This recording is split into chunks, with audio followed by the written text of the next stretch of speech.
The emergency council chamber aboard the Galactic Senate station hummed with a tension so thick you could slice it with a plasma cutter, which honestly might have been preferable to the conversation currently unfolding.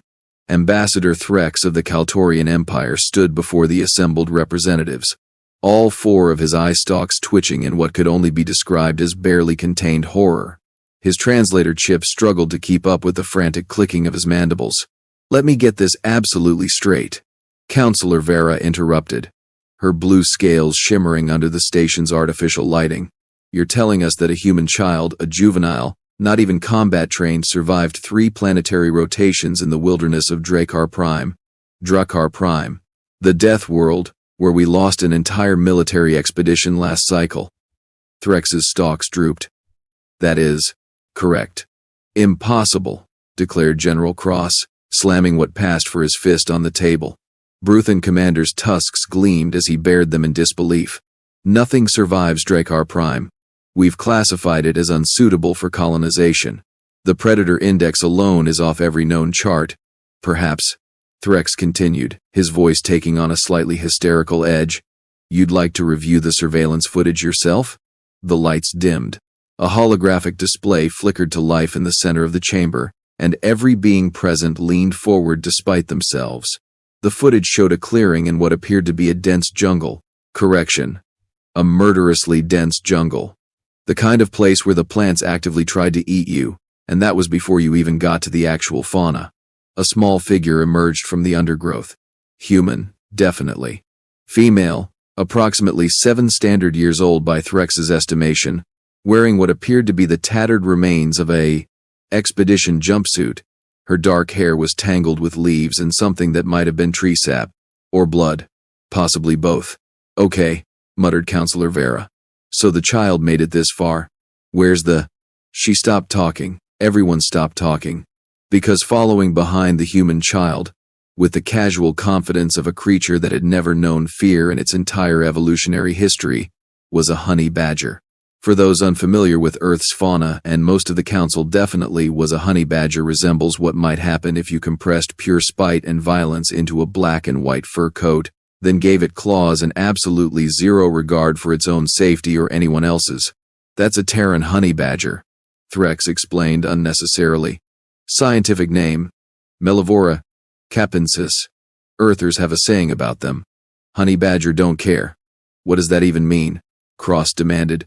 It means, Threx replied, his stalks now rotating in what his species did instead of shrugging, that the creature possesses an almost supernatural disregard for danger, pain, or conventional survival instincts.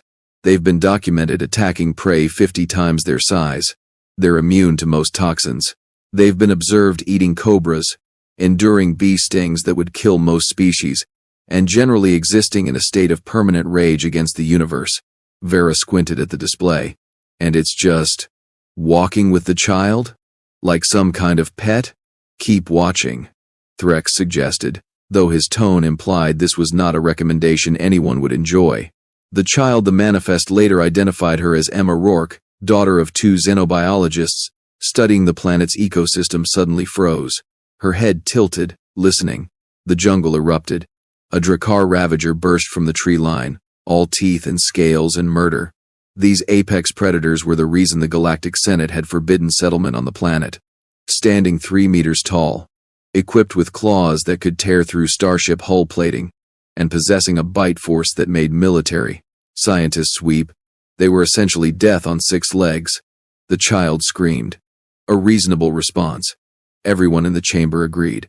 The honey badger looked up at the Ravager, then it looked at the child, then it looked back at the Ravager. What happened next would be analyzed by military strategists for the next decade. The honey badger charged. By the 7 suns, someone whispered. The Ravager, clearly confused about why something roughly the size of its lunch was attacking it, hesitated. That hesitation cost it dearly. The honey badger latched onto the predator's face, claws tearing, teeth gnashing, making sounds that the audio pickup struggled to properly capture. The Ravager thrashed. It rolled. It slammed itself against trees. The honey badger held on, apparently having decided that this particular day, this particular Ravager, had personally offended it and would pay the price. Emma, showing either incredible bravery or the kind of reckless courage that seemed genetically hardwired into her species, picked up a rock. Not a small rock. A rock that probably weighed half as much as she did. She waited until the Ravager stumbled close, then brought it down on the creature's skull with both hands. The combined assault proved too much. The Ravager collapsed, twitching once, twice, then going still. The honey badger dismounted, shook itself off, and waddled back to Emma's side. Emma reached down and scratched it behind the ears. "Sweet, merciful void," Counselor Vera murmured. "That," announced Ambassador Threx, "was day one." The chamber fell silent. Cross finally found his voice. "There's more." "Oh, there's significantly more." Threx advanced the footage. Day 2, the child and her companion encountered a nest of Drakar stingers. Venomous insects the size of your fist. The honey badger ate them. Just ate them. The venom that killed 3 of our scouts? The badger treated it like seasoning. More footage played. Emma and the honey badger navigating a quicksand. The badger somehow knew where to step, crossing a river filled with aquatic predators. The badger's aggressive splashing apparently convinced the creatures that easier meals existed elsewhere, finding shelter in a cave that already contained a sleeping predator. The honey badger evicted the previous tenant with extreme prejudice. Throughout it all, Emma slept curled against the badger's flank, her small hand resting on its fur. The child communicated with it somehow. Threx continued. "We're not sure how." She'd point, and the badger would investigate. It would make sounds, and she'd follow. They hunted together, using some kind of instinctive teamwork we've never documented between species that should be strangers. Vera leaned back in her chair, processing. "Where did the honey badger even come from? Your report said the Rourke expedition didn't bring Earth animals. We believe," Threx said carefully, "that the honey badger was an illegal pet smuggled aboard their research vessel. When the vessel crashed during the storm, the creature escaped and survived in the wild, for months, on Drakar Prime, alone." That drew impressed murmurs. Surviving on a death world was one thing when you had a team and equipment. Surviving alone, as a single creature from an entirely different biosphere, bordered on miraculous, or terrifying depending on your perspective. Cross gestured at the display. "Show us the rescue." The footage jumped forward. A galactic rescue team, fully armed and equipped with the latest military hardware, approached Emma's location. They'd tracked her emergency beacon, expecting to recover remains. Instead, they found the child sitting on a log, plaiting some kind of crown from flowers, while the honey badger dozed in a patch of sunlight. The team leader, a Kaltorian named Frix, had approached carefully. "Emma Rourke, we're here to take you home." Emma had looked up, eyes bright. "Can Stripes come?" Stripes, she'd named the honey badger. Stripes.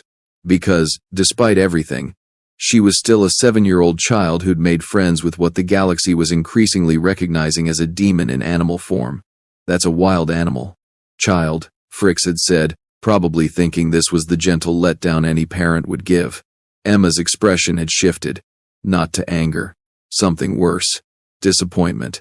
The kind of crushing disappointment that made adults question their life choices. "Stripes saved me," she'd said simply. "Stripes protected me. We're family now." The honey badger had opened one eye, regarding the rescue team with what could only be described as calculated hostility. Its body language clearly communicated that removing Emma without taking it along would be problematic. The rescue team, perhaps showing wisdom beyond their years, had agreed to bring both. The footage ended. Counselor Vera rubbed her temples, a gesture surprisingly universal across species.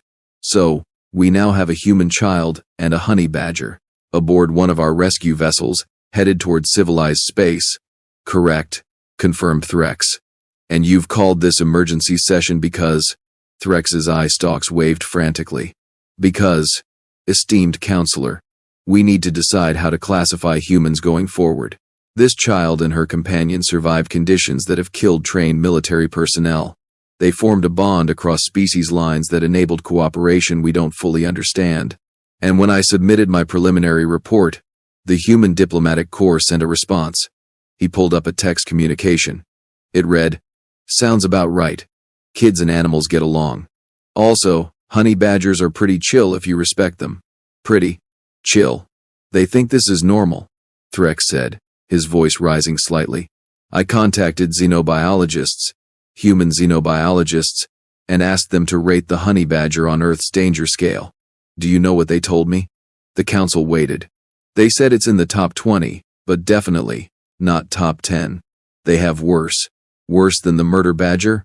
Cross looked genuinely disturbed. Apparently so. Threx pulled up more data. Hippos, saltwater crocodiles, polar bears, Komodo dragons, box jellyfish, cone snails, mosquitoes carrying diseases, and that's just wildlife. I haven't even gotten to the humans themselves. Vera's scales had gone pale.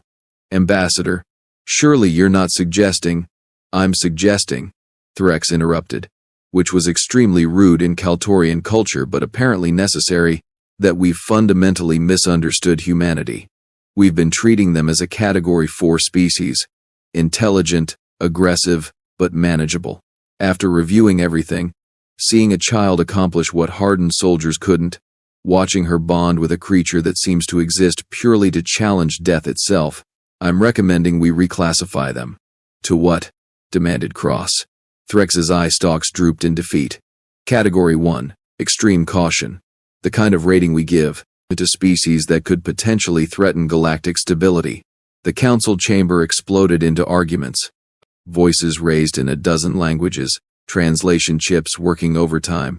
Category 1 ratings were reserved for species like the extinct Vorshun, who'd nearly conquered half the galaxy before internal conflicts destroyed them. Putting humans in that category meant acknowledging them as potential apex predators on a galactic scale. All because a 7-year-old girl had survived a death world with a bad-tempered badger. Vera called for order, her voice cutting through the chaos. This is based on one incident. One child. Surely we need more data before making such a dramatic reclassification. Oh, we have more data, Threx replied grimly. I took the liberty of requesting human history files, battle records, survival stories, cultural narratives. Would you like to know how many times humans have overcome impossible odds through sheer stubborn refusal to accept reality? He pulled up file after file. Humans surviving in Arctic conditions, desert conditions, jungle conditions. Humans climbing mountains that killed experienced climbers because it's there. Humans going to space in primitive rockets that sometimes exploded, then going back anyway. Humans domesticating predators and turning them into companions. Humans creating art about their own mortality and laughing at it. They have a sport, Threx continued, his voice taking on a slightly unhinged quality, called free climbing, where they scale vertical cliff faces without safety equipment. For fun, because the possibility of death makes it more interesting. Cross had gone very quiet, which was unusual for the typically boisterous general. What about their military capabilities? Threx pulled up more files.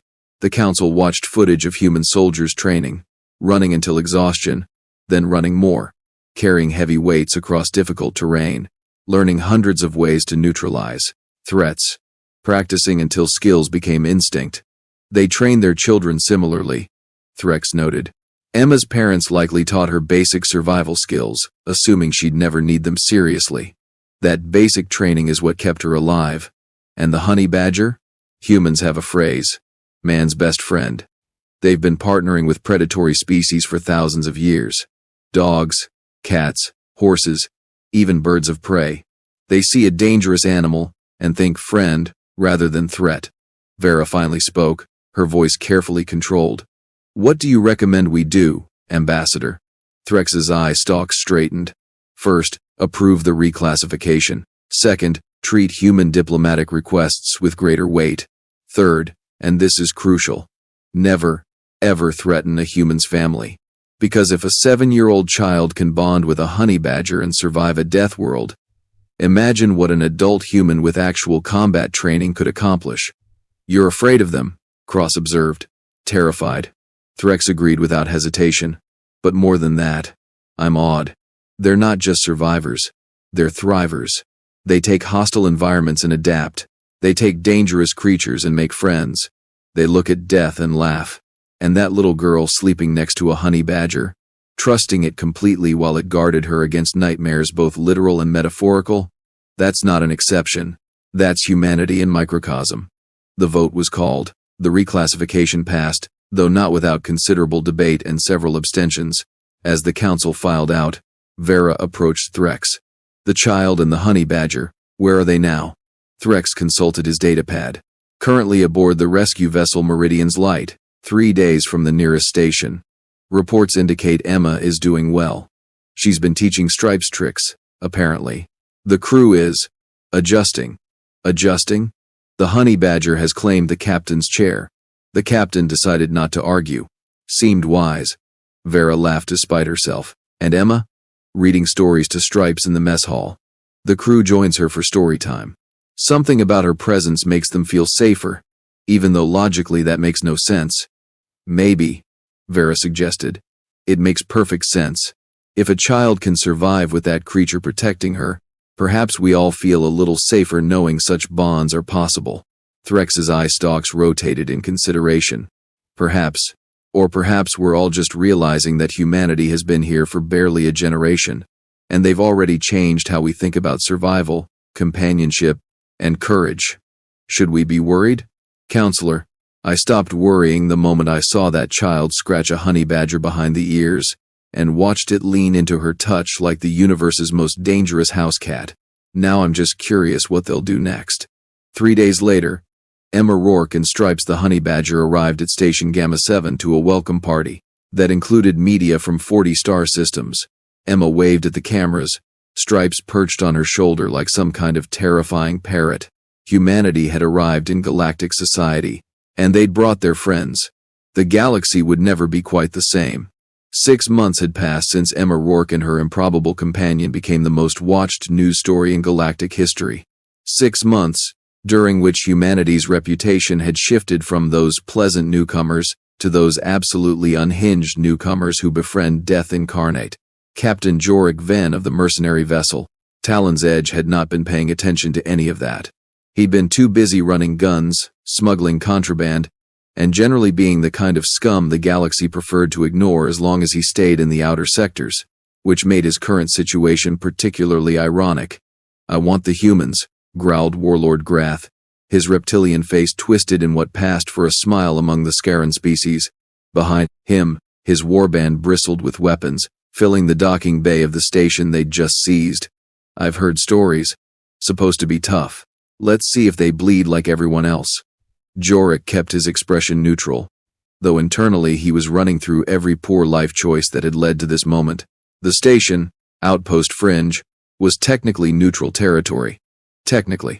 But the Scaran Dominion had been getting bold lately, pushing boundaries, testing responses, and they'd chosen today to find out what happened when you threatened the 20 human colonists living in Section 7.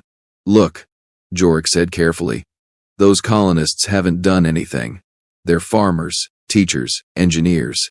They've been here for 3 months, growing actual food in the hydroponics bay, fixing things nobody else could fix. They've been helpful. Grath's smile widened. Then they can be helpful examples. The galaxy thinks humans are special because one child survived with an animal. I think they're just lucky. Time to test that theory. Before Jorik could respond, the station's communication system crackled to life. A voice, calm and distinctly human, filled the bay. This is Marcus Webb, speaking for the human contingent of Outpost Fringe. We've been monitoring this situation. Warlord Grath, we're giving you one opportunity to leave peacefully. Grath laughed, a sound like grinding metal. Or what, farmer? You'll grow vegetables at us? There was a pause. When Marcus spoke again, his tone had shifted slightly.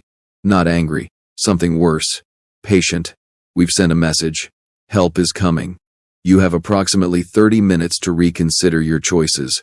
30 minutes, Grath mocked. The nearest military response is 6 hours away. Your bluff is noted and dismissed. Wasn't talking about military, Marcus replied. Jorik, if you're listening, might want to move your ship.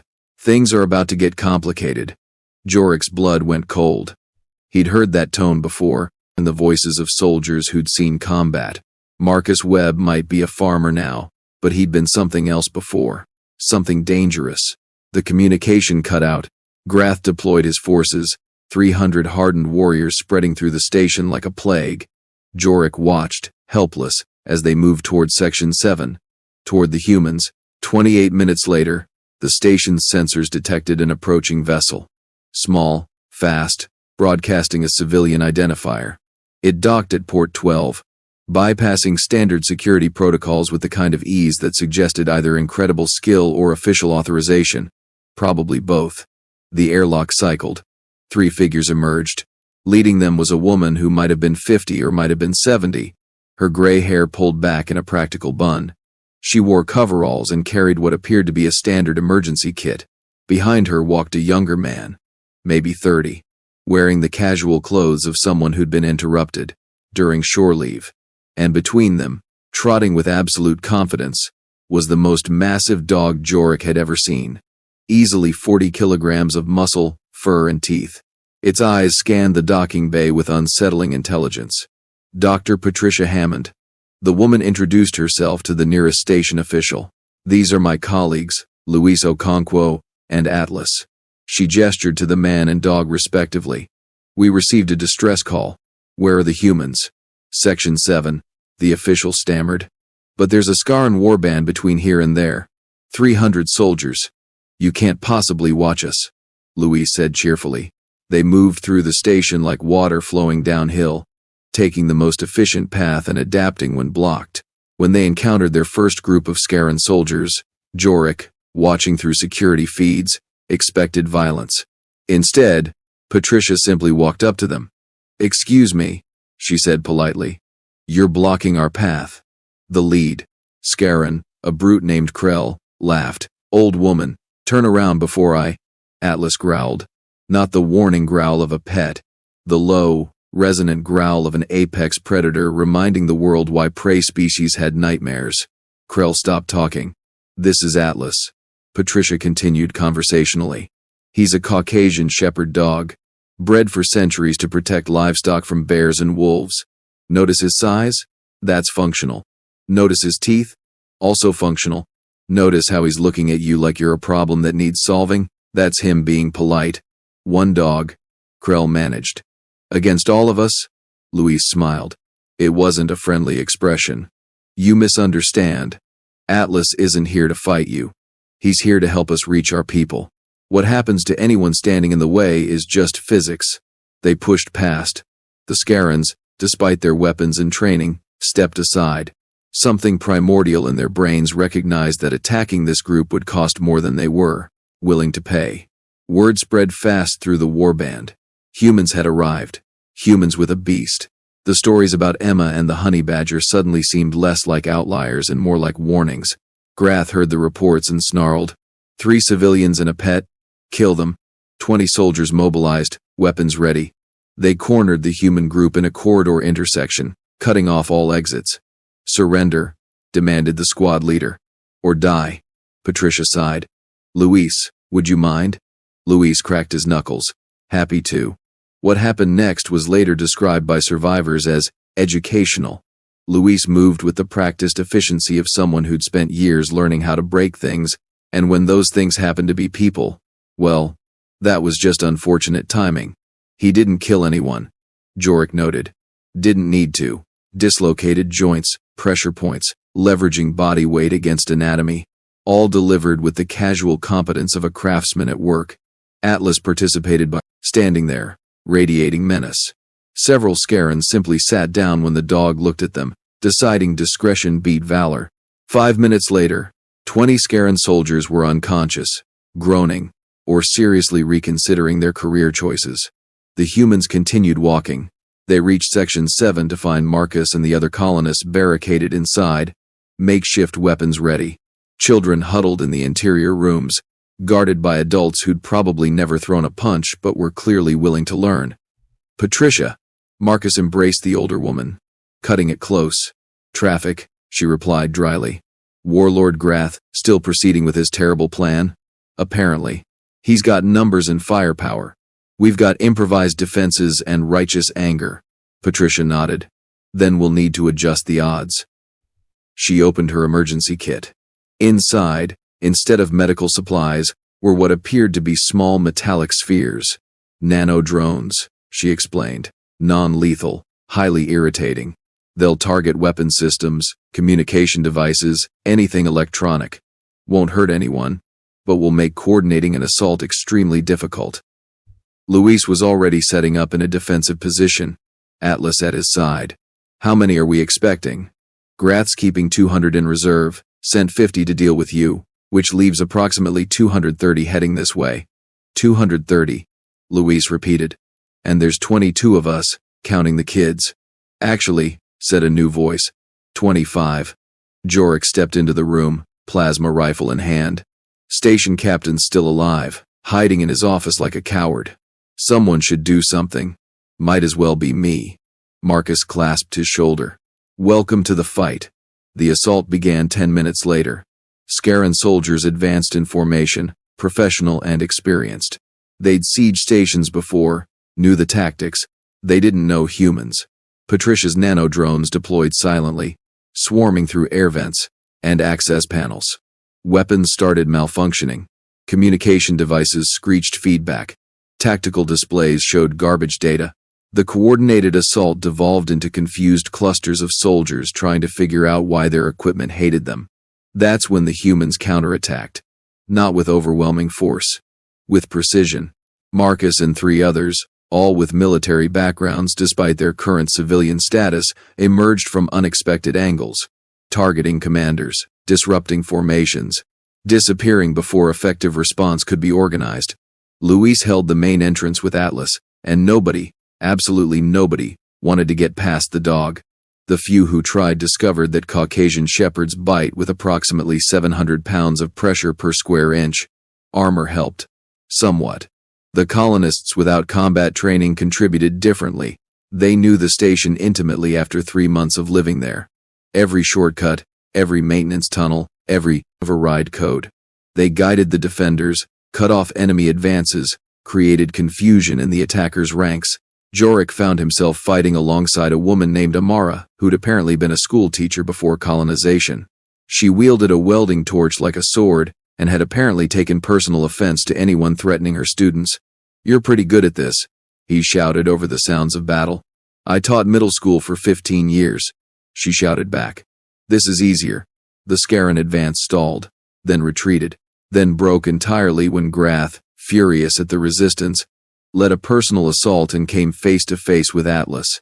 The dog stood between Grath and the human children, and something in its stance communicated absolute immovability. Grath raised his weapon.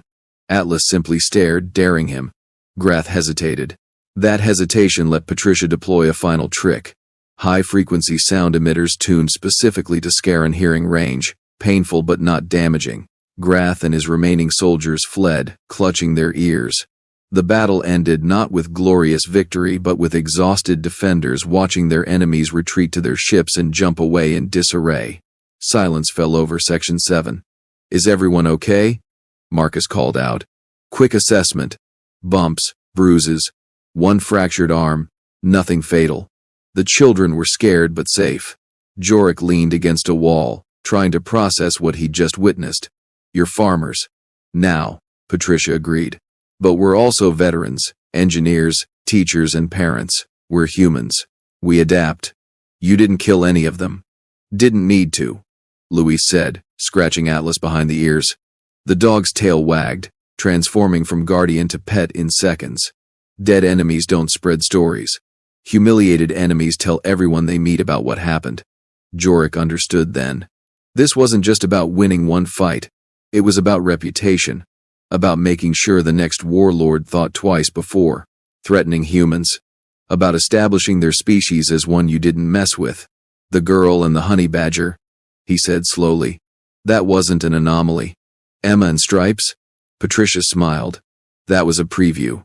We bond with animals that choose us. We survive environments that should kill us. We protect our families with everything we have. And we've been doing it for hundreds of thousands of years. This galaxy is new to us, but survival, loyalty, courage, those are very, very old human traditions. Word of the Outpost Fringe incident spread fast. Within days, every information network carried the story. 20 human colonists and 3 reinforcements holding off 300 soldiers. A dog that could stare down a warlord. Civilians becoming warriors when their families were threatened. The Galactic Senate convened again. Ambassador Threx stood before the council, his eye stalks waving in what his species did instead of saying, "I told you so." "Councillor Vera," he began. "Members of the council, I believe we need to revisit our assessment of humanity. We already reclassified them to Category 1. Cross pointed out. Yes, but we've been thinking about it wrong. Category 1 suggests danger, threat, something to fear and contain. But humans aren't like the Vorshun. They're not conquerors. They're survivors who decided survival was better with friends." He pulled up images. Emma and Stripes, now touring schools and teaching about cross-species cooperation. Patricia Hammond receiving a civilian medal for valor. Marcus Webb and his colonists rebuilding Outpost Fringe with help from a dozen species who'd volunteered after hearing their story. Atlas becoming the unofficial mascot of interspecies friendship, his image appearing on everything from children's toys to diplomatic seals. "They're not just surviving our galaxy," Threx continued. "They're improving it. Station after station reports better efficiency after humans arrive. They fix things we declared unfixable. They solve problems we'd accepted as permanent, and when threatened, they defend not just themselves but everyone around them." "What are you proposing?" Vera asked. "A new classification. Not Category 1. Something else. Category Terran. Defined as species capable of extreme adaptation, exceptional loyalty, surprising combat effectiveness when defending others, and possessing an almost supernatural ability to befriend creatures that should by all rights eat them." Laughter rippled through the chamber. But it was warm laughter, the kind that came from genuine affection rather than mockery. Cross stood. "I support this classification. Additionally, I propose we extend an invitation to humanity to join the Galactic Defense Initiative, not as subordinates, as partners." The vote was unanimous. On Outpost Fringe, Marcus received the news via official channels. He read the message aloud to the assembled colonists, who cheered. Atlas barked, caught up in the excitement. "They want us as partners," Amara said, wonder in her voice. "An entire galaxy wants to partner with us." "Makes sense," Luis replied. "We're useful, we work hard, we adapt fast, and we bring dogs. And honey badgers," someone added. "And honey badgers," Marcus agreed. "Though I still think Stripes is uniquely terrifying." Jorik, who decided to stick around and help with station repairs, raised a glass. "To humanity. May the galaxy never forget what happens when you threaten their families." "To humanity," the others chorused. Across the stars, in a small apartment on Earth, Emma Rourke watched the news with Stripes curled at her feet. The honey badger had become something of a celebrity, appearing in documentaries and educational programs about interspecies friendship. "We did good, didn't we?" Emma asked, stroking Stripes' fur. The honey badger made a sound that might have been agreement, or might have been indigestion from the treats Emma kept sneaking him. Either way, his presence beside her remained constant, a reminder that courage came in unexpected packages, and loyalty transcended species. In the Galactic Senate, a new emblem was unveiled. A human child and a honey badger, standing together. Beneath it, words in 100 languages but all conveying the same message: we survive together. The galaxy had learned what humans were capable of when protecting those they loved. The galaxy had discovered that humanity's greatest strength wasn't technology or combat prowess, or even their unsettling ability to befriend dangerous animals. It was their absolute refusal to abandon family. Whether that family was bound by blood, choice, or an inexplicable bond between a child and a creature that embodied stubbornness itself, humanity had arrived, and they'd brought their friends, and the galaxy was better for it. 3 years later, Outpost Fringe had become a hub of interspecies cooperation. Humans worked alongside Kaltorians, Bruthans, Scarans, who'd defected after meeting humans personally, and dozens of other species. The station had expanded twice, adding residential sections, research facilities, and even a zoo featuring animals from multiple worlds. The zoo's most popular exhibit, Earth animals. Specifically, the ones humans insisted on calling misunderstood. Tour guides explained to fascinated alien children that yes, the honey badger looked small, but no, you couldn't pet it. That yes, the dog looked friendly, but it was also trained to protect. That yes, Humans really did keep these creatures as companions and considered it normal. Emma Rourke, now 10, occasionally visited for speaking engagements. Stripes always accompanied her, now wearing a small vest that identified him as a galactic ambassador of interspecies friendship, which he tolerated with his usual good grace. Which is to say, he tolerated it as long as treats were involved. In the end, the galaxy hadn't learned to fear humans. It had learned to respect them, to value them, to understand that a species that could sleep beside danger and wake up calling it family possessed a kind of courage that couldn't be taught, only witnessed. And maybe, just maybe, the galaxy had learned that the scariest thing about humans wasn't their ability to survive or fight. It was their capacity to love fiercely, protect unconditionally, and transform enemies into friends through sheer stubborn determination. The child had slept beside a honey badger. The galaxy had learned what that meant. Not fear. Never just fear. Respect, friendship, hope, and the knowledge that when humanity said we're family now, they meant it with every fiber of their being, backed by thousands of years of evolution that had taught them one simple truth. Together, anything was survivable.